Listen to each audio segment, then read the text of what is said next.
I'd rather be with you. Yeah. All right. Nice. Yeah, I'd rather be. Hello, everybody. Welcome to Good Vibes Radio. As every day, I am discussing with an entrepreneur that I love.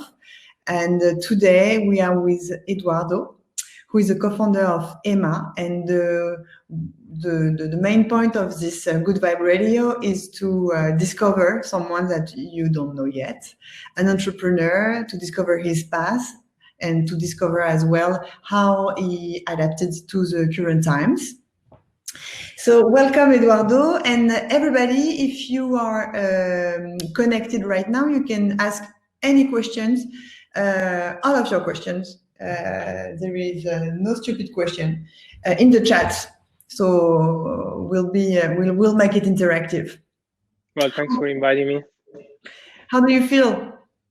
I'm feeling great. I'm locked in the house. This is like my second month right now, so it's 8 weeks, and it's going well. I think that it feels back in the days when we had no funding and it was just me and my co-founder locked in a flat working. So we have sort of like built the skin for that kind of environment. So now for us it's like it's just the same as the old days, pretty much.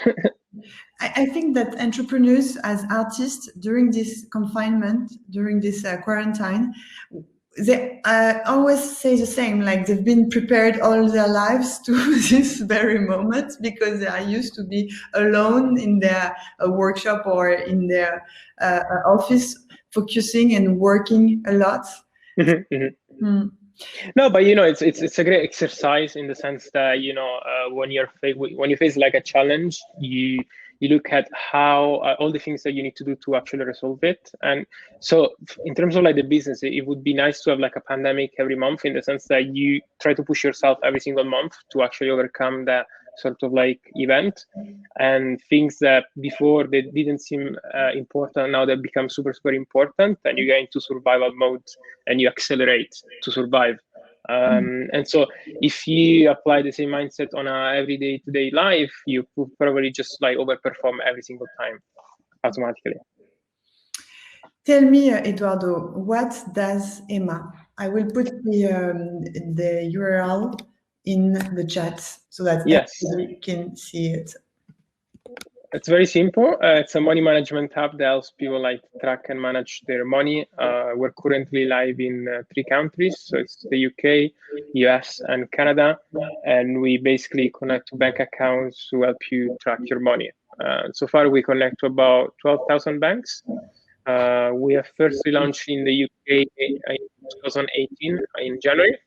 And then after a year, we decided to go live in North America. And so now we are on these like 3 regions.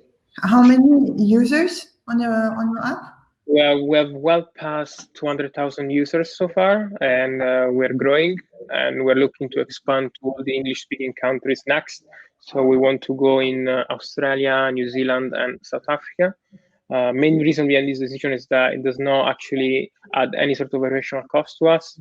The price is the same. We can speak the same language, and we can be live instantaneously, pretty much in all the English zone. 12,000 banks. It seems huge. There are so many banks. Yes. So basically, we started by using other banks to connect to banks. So in the UK, we were specifically using 2 companies to actually connect to about like 40-50 banks, and in the US we're using like another company to do this. The news in terms of Emma is that so far in the UK we are connected directly into all the banks, so we have decided to drop support for these companies and just going directly. And this means that the product now is faster, easier to use, and we're fully like independent. And while in the US we're still relying on the Plaid, which is the biggest company we work with, and they connect to mostly like the 9,000 banks that are in the US. All right. So tell me a little bit more about how you started all this, and maybe we can start by your own entrepreneurial path. Like you just right after school, you decided. So you were born in Italy, you grew up in Italy, you studied in UK engineering school. And then you decided to start. Yeah, so basically, like it was more a way. It was a very very long process in the sense when I was like 19, I was like doing like scientific high school in Rome, and I was like planning to go to uni. I knew that I wanted to go to the UK to study and applied to Manchester, and I actually applied for theoretical physics to go and study there. But then in the last few months of high school, I actually decided that I wanted to switch to computer science because I wanted to go and build things for people, products specifically. I already knew that after uni, I want to start a company right away. And so basically 3 months before the start, I switched to computer science, went to Manchester, and it was a course for like 200 people. And basically there was only another Italian, which was Antonio, my co-founder.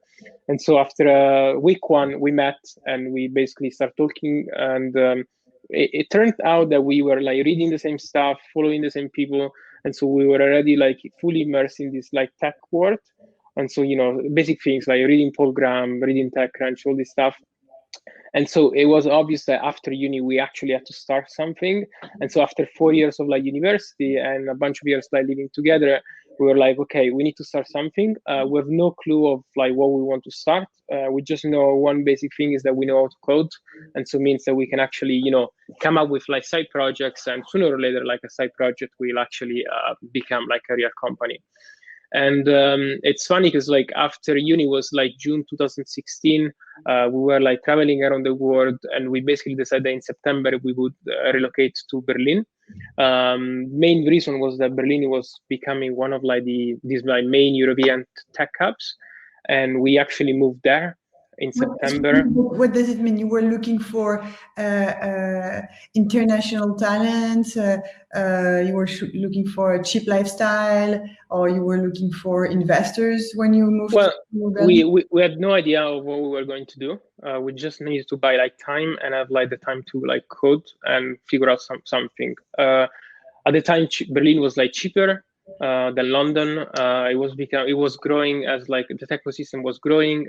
There were like the same amount of like opportunities, and so we thought that trying like a new country with a new city was like a cool thing to do at that age, because we were like 22 and 23.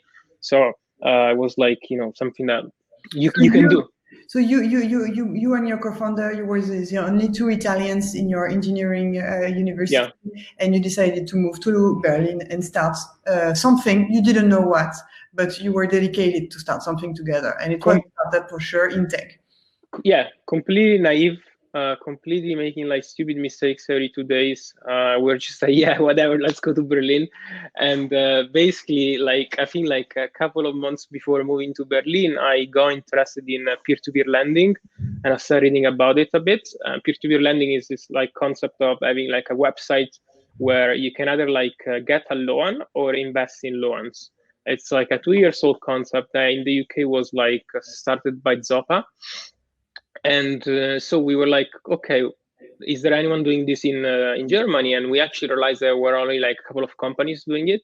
And so we thought it was like a nice idea to try to start one. The main issue is that, loans, as any other like financial product, is fully regulated. And if you want to get into that space, you need to have like a banking license. So as soon as we got to Berlin, we realized we needed to partner with a bank. And we started like talking to all the banks in Germany.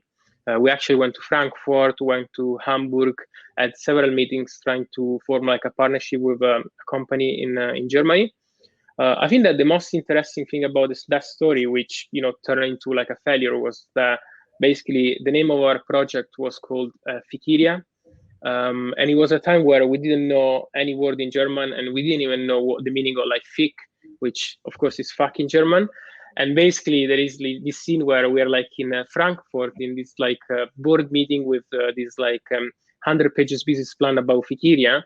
And it's me and Antonio and 10 other like bankers, and they had all the business plan printed on the table.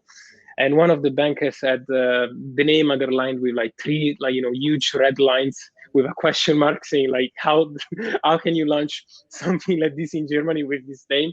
So that was like the first like reality check.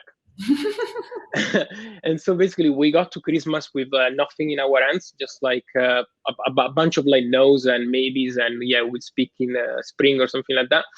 And so in January, we come back to Berlin, and we had one of those like social network moment, which was like, okay, the project is called Fikiria. Why don't we change and drop FI? So instead of like dropping the from the Facebook, we dropped the FI from Fikiria and became Kiria. And so what we changed it into was like a budgeting app that was connecting to German bank accounts. And I guess in like a month and a half, we were able to build this mobile app just on iOS, and we went live, and we were connecting to these 300, 400 banks in Germany, and we were live from like February till I think like June, end of June or July, and in those 6 months, everything happened. From not getting any downloads on the German app stores because Germans do not trust any kind of like this like products, because of course they only use transaction, they only use cash. They wouldn't connect their bank account to an app like that. And to even like meeting the family, because we actually joined the family in spring. It was like April, and and it's fun. The funny story about it is that basically the first time we had the family, we had like a meeting with Usama, and Usama after 1 minute was like, "What are you doing here? Just go back to the UK and raise a couple of million to actually start this company." And we were like, no, you don't understand anything. It's just like, no, it's not gonna happen. And so we left the meeting by telling you that we were actually going to stay in Germany, and we were actually going to scale to like 1 million users in Germany, because that was like possible. 2 months later, we went back to him and said, no, we're actually shutting down and going back to the UK.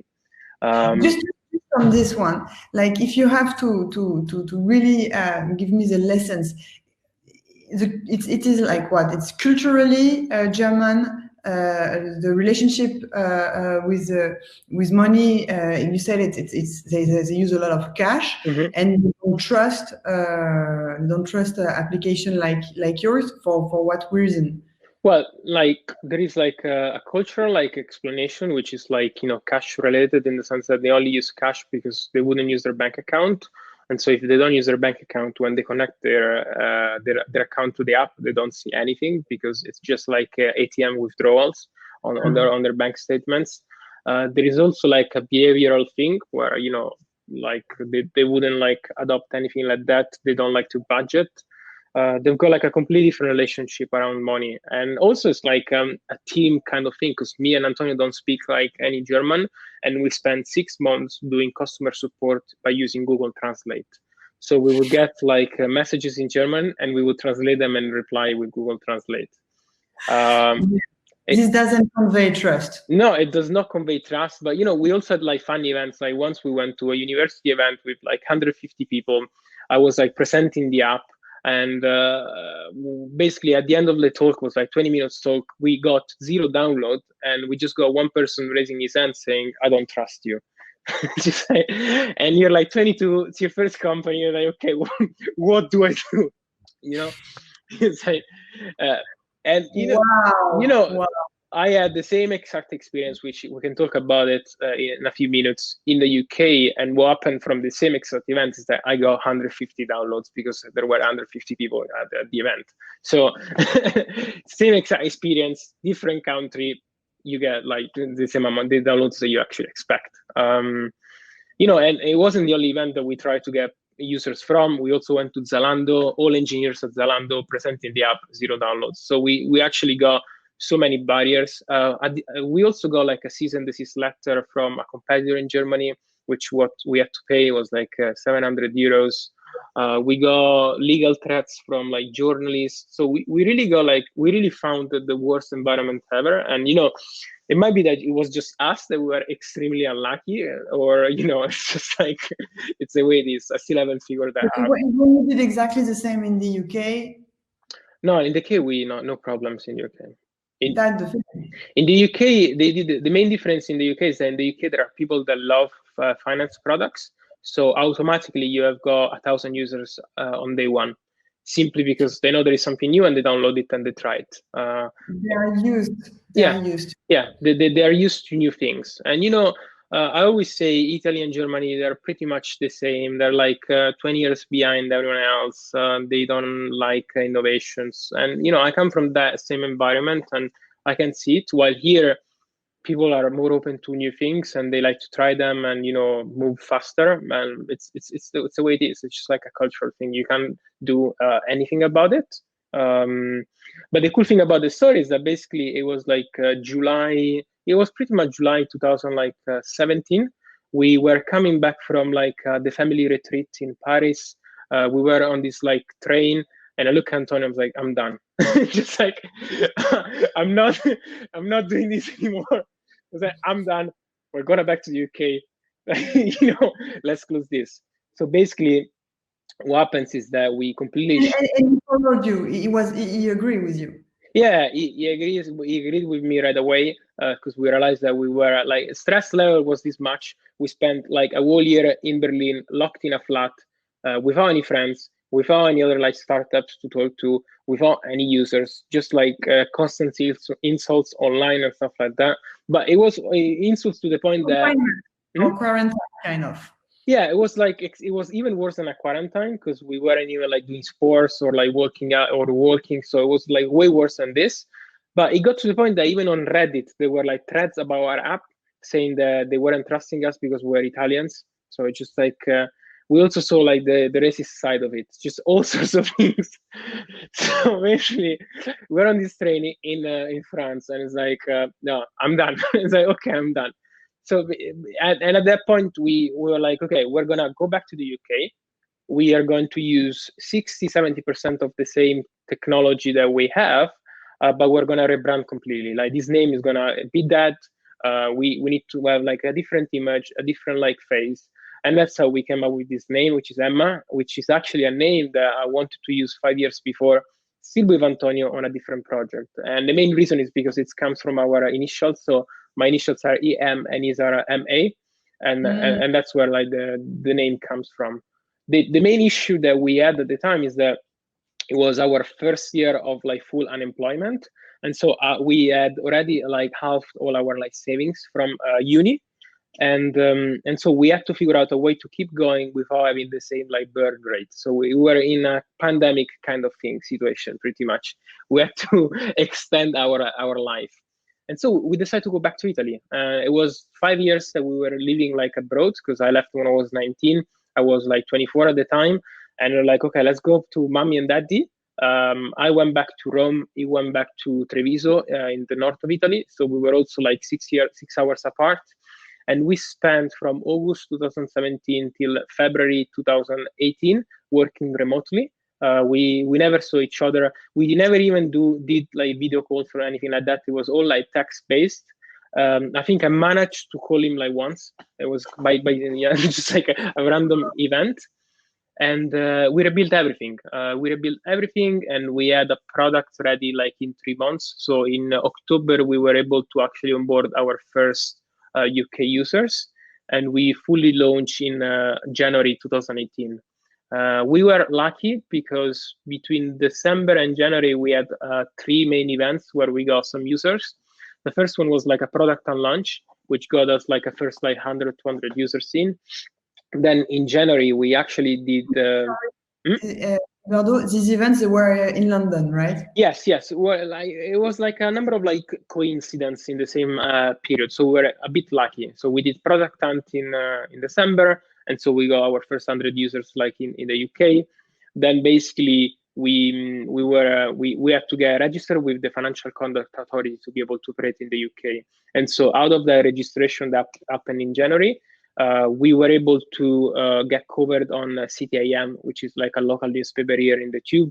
It's distributed mostly in banks. So we got like our first 1,000 users in a day.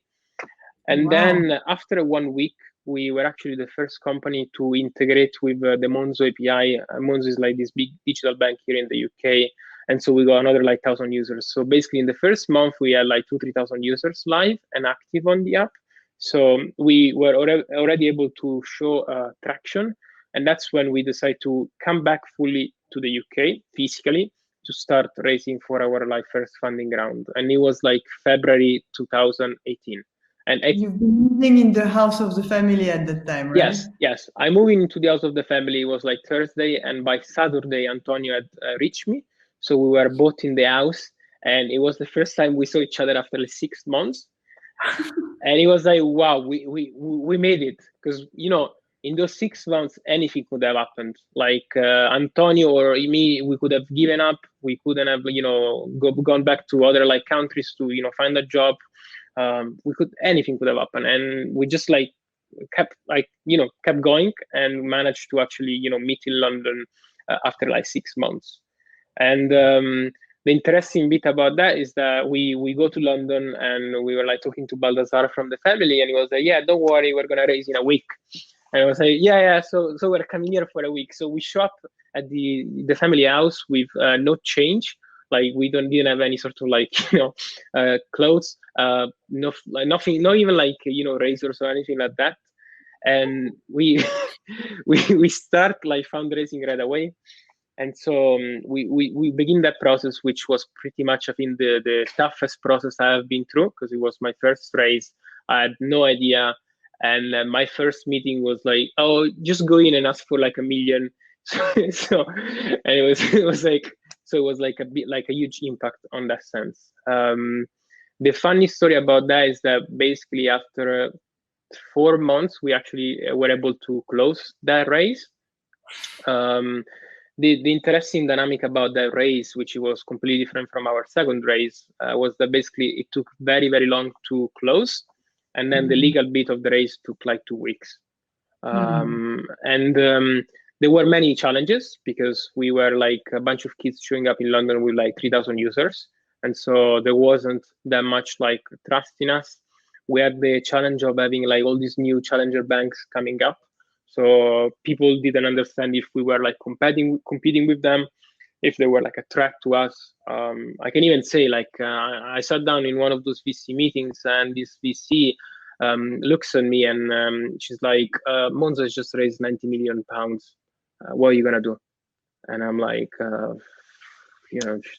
no idea. It was more like, okay, how do you argue the argument? It's like, so we really found like a tough environment, but in the end, we managed to close with 2 VCs, which is like very unusual for the initial raise. Most of the people go for like do a first angel round, and then a bunch of other angels have been with us. So we raised with Kima Ventures and Agle Ventures, and then a bunch of other like angel investors. And I think that the funny story about that raise was that we were like 4 months in. We were looking to hire like to raise like I think 700K, but we weren't hitting that target. It was clear that by end of April that target wasn't going to be hit, because we couldn't find an extra 200K. And so we were like put in front of the possibility of like shutting down the company, because the round wasn't going to be like close with those conditions. And there was Usama again. There is always the one that brings bad news. Pretty much, it was like, yeah, don't worry, just shut down the company and start something new. And we were like, it's 2 years now. It's like we've been in this like for 2 years, so it's not gonna happen. It's like, and so what happened there was that we sent an email to Jean from Kima explaining the situation and saying, this is not going to happen. We need to, come up with like better new terms. And we spent the next 2 days not working and not even doing customer support in the app, because we were completely like lost, and we're just like walking around London waiting for a reply from Jean that was, I think, in LA at the time. And it got to the point where we meet with Usama again. He says us, just shut down the company and start something new. So we go upstairs in the second floor, and we're like sitting in this room, completely pale, because everything we have worked on for 2 years was like going busted, and almost crying. So it was probably the lowest point we have ever been in the last 4 years. And at some point we're in this room, and like the door of the room, like someone knocks at the door, and I open the door, and I see basically a guy in a very tall guy, pale, in a tracksuit, like he was like coming from the gym, and like 2 big guys behind him, like bodyguards or something like that. And I was like, what is this? And I let them in, and they were like, hey, sorry guys, we're just having a look around.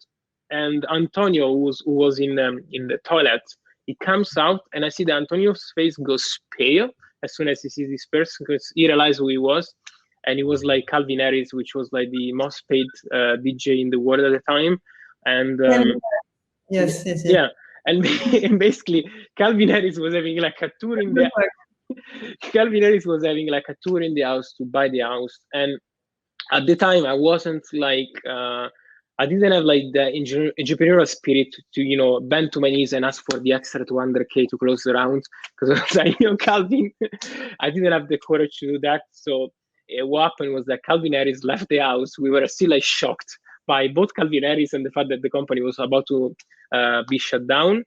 And what happened after like a few hours was that Jean got back to us with like new terms, and we were actually able to close the round right away. And for us, that was like, a turning point, because someone had finally invested in us and believed in us. So after that, we went back to Italy again, because we were still doing the legal papers. There was no point in, staying in the family's house at that point. And so we spent another month back at home. And our parents were like, you again, it's like you were here for like 6 months, now you're back for another month. And so we spent 3 months like trying to interview our first like employees from Italy. And basically we had to come back to the UK because the money was in the bank at that point, and we didn't have a house to like sleep with. So what happens was that basically I tried to manage to book 15 house viewings like in 2 days. I fly to London on Thursday, and by Friday night I had house completely like booked and rented. And so by Monday we were like in London. By end of May, Monday, we were in London in the new house with Antonio. And so even at the time we were still like flat sharing. So we have been living together for the last 5 years. And that's how it went. And from there, we hired our first employees.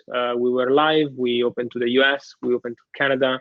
And last year, we managed to raise. So between December and January, we managed to raise a 2 million raise with Connect Ventures. So that was our first official like seed round. And now we're gonna go for like a Series A either end of this year or next year. Okay. How it's been for you with the COVID crisis? COVID crisis, the COVID crisis was like a very, very like weird, because my family is all in Rome in Italy. And what happened was that basically they got COVID like 4 weeks before us. So I was like calling my parents, and they were like completely panicking.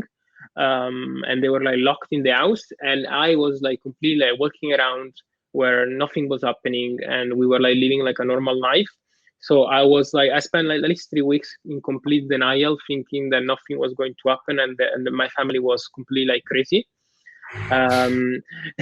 After those couple of weeks, I got a call from one of our angel investors who lives in Paris, and he spent an hour telling me how the world was going to end. And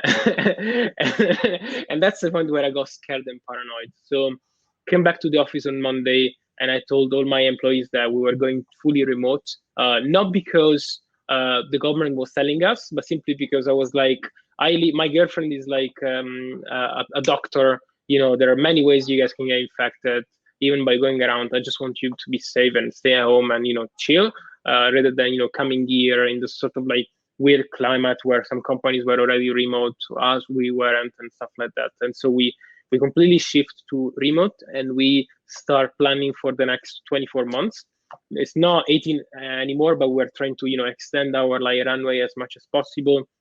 And so we start looking at all the things that we could cut, which we have done so far, and we're keeping like we're starting to cut even more this month. And that's how we start. That's how everything started. Now we've been working fully remote for like 2 months. We made some changes in the way we communicate, in the sense that everyone is always online. We've got Zoom. We do something that before we weren't doing, which is like an all ends meeting every Wednesday, and we made also like some product changes at the core. And in terms of usage, people don't spend money right now. Yeah, so I had two completely different views that they changed over time. My first view was like, okay, it's gonna be a recession. People are gonna lose their job, lose their money, so they will need us to, save and get back on their feet. So for us, it's gonna be like a big win, regardless. And then my second view was like, and that was the view where I was in denial of COVID. It was like, yeah, COVID, whatever. My second view was like more, yeah, but everyone is locked in. All the clubs are closed. All the cocktail bars are closed. Restaurants are closed. Food delivery is not going to happen. So basically, all the people's biggest expenses, which is entertainment, are going to disappear. And so there is not going to be a real need to open the app anymore to check your like transactions, which is true, and it's happening and has been happening for the last 2 months. The biggest advantage that we have compared to any other like banking app, banks, or any other like financial product is that we've built a consumer product. So Emma is not just finance; it's also entertainment. And in a situation when everyone is like locked in the house, not doing anything, entertainment is the key thing. And in the app itself, we do stuff like every week we send you reports about your spending with like jokes and funny trends. So all the trends in those reports, they started to be extremely funny because it was like, the public transport hasn't seen you in 4 weeks because of COVID, right? And so people started sharing those more. Or maybe you haven't gone to McDonald's for like 6 weeks because McDonald's has been like closed for like 6 weeks. And so some of our like core actions, we tripled down on them because they became funnier even more, and people opened the app even more. And also like every weekend we run like a money quiz in the app. It's just like 5 questions where people can answer and they can win like a money prize. And what we decided to do was actually to run this twice a week, so both Wednesday and Saturday. And do you ask? What kinds of questions do you ask? Any questions, like could be even like who won the gold medal at the 50 and 100 meters swimming in Mexico 1960, whatever. So they're not like strictly money related. They're also like Netflix related, consumer related. It's pure like entertainment. And so we decided to do it twice a week to have more people in the app even more. And so what we noticed is that actually our weekly activity in the app kept growing during like COVID time because of this. And now we are tripling down on these core actions even more. And we're actually building more ways to save money because we know that people will need this. And that's like the direction that we're taking. Of course. Okay. At the moment with Emma, I can see where my money goes, but I cannot invest money in a special financial product or savings or. No, it's purely like transaction based. We just connect to your bank accounts and we read the data, and we build insights on top of it. We show you things that you didn't know they existed, like some subscriptions that you forgot about. We notify you when you go in overdraft. Some subscription they increase pricing. So who pays for what? Pardon? Who pays for what? You mean like how we make money? Yeah. So basically, we've got like a couple of like main like revenue stream in the app. One is the premium plan, where basically you can unlock 5 features in the app. So if you want to upgrade, you can have these 5 extra features, and you can use them in the app to further, tracking and spending your money, and budgeting. And actually, what we noticed during COVID is that since we ran a couple of offers and promo events, we actually increased our subscribers by 30% in a month.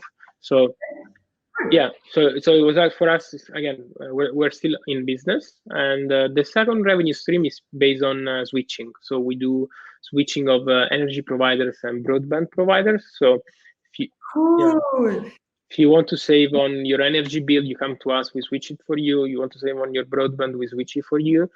And we do a bunch of other live switching. So in a situation when everyone is looking at their bank account to try to figure out how to save for the next year or year and a half, because they've lost their job, or maybe they're doing part-time, or they're on furlough like in the UK, the tools that we provide are essentials. And that's why it's when our like core mission is fully reflects on the entire population. Among the 200,000 users, And who are they? Like, can you describe the profiles? How old are they? Are they, and what do they do? Yeah, so it's like between like 25 and 35 years old. So we're talking about millennials. It's 50-50 between male and female. They mostly come from like cities. So, London, Manchester, New York, LA, San Francisco. And they're mostly like graduates. So these are like people that have just finished uni, that they're getting their first paychecks in the bank account, and they want to see what's happening, if their balance is growing, if their balance is flat, how they can invest, how they cannot invest. So it's usually we're on the upper end of like the scale. We're not looking at people they're fully in debt or they have financial troubles, but it's more people that they want to over optimize their life finances pretty much. Edoardo, we're about to end this discussion. Okay. It was a real pleasure, but before I have two final questions. What would you tell to yourself, if you could, when you were 19 Okay. and you were about to start this entrepreneurial life? Yeah. What would you tell him? First question. The first question. So I would say go back and study physics. Don't study computer science. It's totally irrelevant. All right. Yeah, I think that's the biggest lesson. I think that I switched course because I wanted to become an entrepreneur, and I thought that doing computer science would give me like an advantage on top of that. But actually, knowing the numbers is much better, and it's a bigger boost on the brain.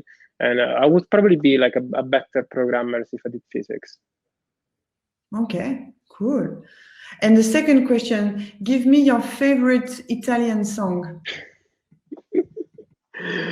My favorite Italian song is Bella Ciao. Bella Ciao. Easy. Yeah, no, I would say Bella Ciao because Bella Ciao now is becoming like trendy again. Bella Ciao is like a song.